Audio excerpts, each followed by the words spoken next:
In today's video, I'm going to teach you how to set Google Ads shared budgets. By the end, you'll know exactly how to create a shared budget, why it's useful, and what to keep in mind so your spend is organized and efficient across multiple campaigns. Let's start inside your Google Ads account. In the left-hand navigation, click on Tools.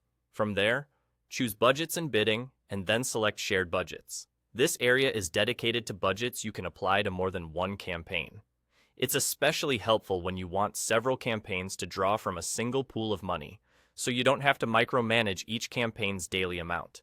On this shared budget screen, you'll see a list of any shared budgets that already exist. Think of this list as your central hub for pooled spending. Each shared budget can be attached to multiple campaigns, and Google Ads will allocate that shared amount dynamically based on opportunities throughout the day. To create a new shared budget, click the plus icon. This opens the setup panel where you'll define the details.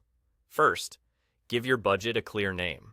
A descriptive name helps you and your team remember what it's for later.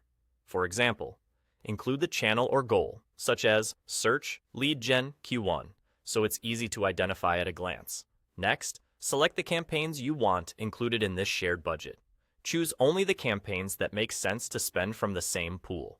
If they share similar goals, geographies, or priorities, combining them can smooth out performance and prevent one from running out of funds while another has money left over. If campaigns have very different objectives, consider separate shared budgets to keep control.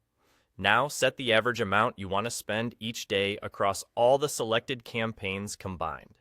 This is the total daily average for the entire group, not per campaign. Google Ads may flex slightly on high traffic days and balance it out on quieter days, but over time it aims to meet the daily average you set. Start with a number that matches your overall daily target. And remember, you can adjust this later as performance trends emerge. And there you go. You've navigated to shared budgets, created a new one, named it clearly, selected the right campaigns, and set a daily average for all of them at once. Keep an eye on spend distribution after it runs for a bit, and refine the budget name or amount if needed. That's all you need to set Google Ads shared budgets with confidence.